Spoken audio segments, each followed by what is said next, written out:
Gamal Abina, Luc Michel a évoqué un point.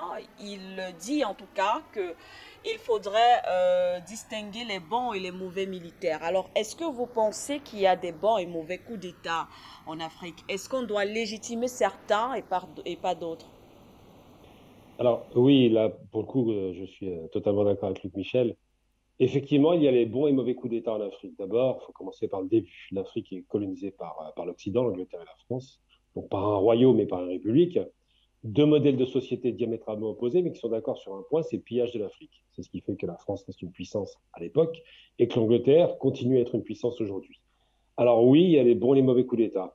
Quand on parle de coups d'État, on commence d'abord par les mouvements d'indépendance, qui sont des mouvements d'indépendance militarisés. Le FLN algérien, qui est toujours aux commandes aujourd'hui, est un mouvement d'indépendance qui veut se débarrasser du colon par les armes. Et il est normal, évidemment, qu'un mouvement d'indépendance utilise la force face à des pouvoirs barbares qui utilisent que la force pour se maintenir.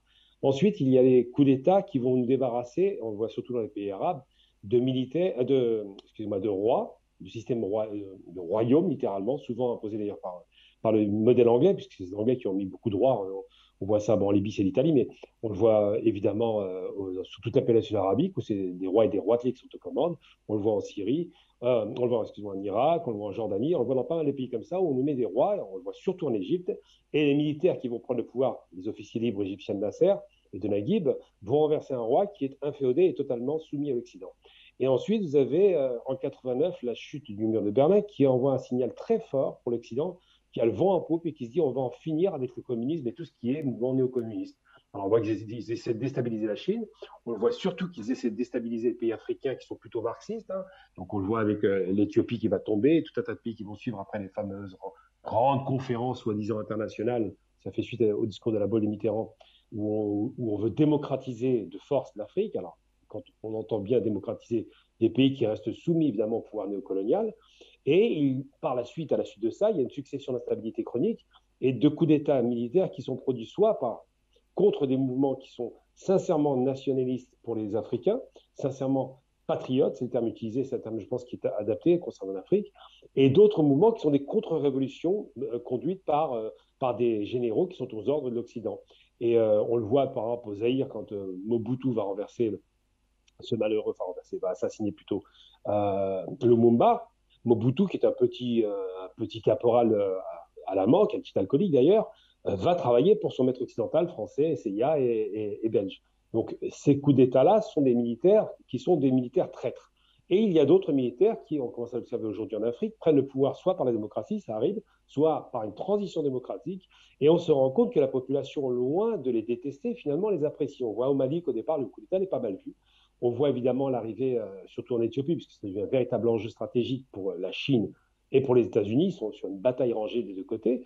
On voit en Éthiopie qu'effectivement, c'est des anciens généraux, des maréchaux, qui prennent le pouvoir et qui ont une certaine, qui ont beaucoup de, enfin, la population est attachée à ces hommes-là parce qu'ils ont le sentiment que c'est des hommes qui aiment leur pays. Et la question, le dénominateur commun, c'est qu'il y a soit des dictateurs qui renversent des pouvoirs qui ont été appréciés par la population, donc des coups d'État militaires conduits par l'étranger, soit des coups d'État militaires qui veulent renverser la vapeur de dictateurs placés par l'Occident directement avec des élections qui sont plutôt des simulacres d'élections, pour lesquels les dirigeants sont aux ordres et continuent à piller leur pays, et pour lesquels les pays vivent mal.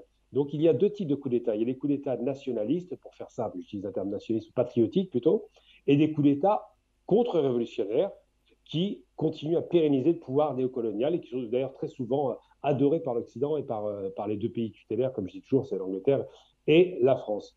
Donc oui, il y a deux types de coups d'État et c'est bien de rappeler que Luc Michel dit on ne mélange pas les torchons et les serviettes, il a raison, parce qu'on ne peut pas confondre un Nasser, qui est un vrai nationaliste arabe et qui veut libérer le monde arabe, et tout le monde lui fait la guerre à ce moment-là, avec un Sadat, qui est un véritable vendu, qui va tout accepter et qui va vendre littéralement l'Égypte aux États-Unis et à Israël. Donc ce ne sont pas les mêmes types de généraux, ce ne sont pas les mêmes types de rapports de force et surtout ce ne sont pas les mêmes types d'adhésion populaire. Si vous voulez avoir un curseur simple, lorsqu'il y a un coup d'État militaire et que tout se passe bien et qu'il n'y a pas de révolte populaire et qu'il n'y a pas de tuerie dans la population, c'est qu'en général, ce coup d'État est attendu par le peuple qui en a marre du pouvoir qui est corrompu.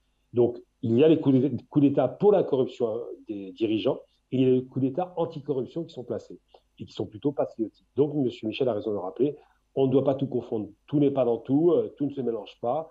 Et en Afrique particulièrement, où les enjeux sont surtout économiques. La géopolitique est une géoéconomie, c'est vraiment la rapine de l'Occident et du reste du monde qui va sur l'Afrique. On voit bien que la Chine commence à s'y intéresser, que les Turcs, que les Russes évidemment, mais surtout que les Occidentaux qui dirigeaient l'Afrique, littéralement de façon téléguidée, continuent à maintenir leur force là-bas et continuent à déstabiliser la région.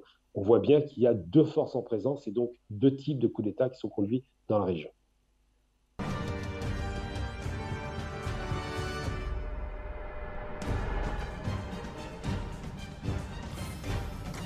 Afrique Média, le monde, c'est nous.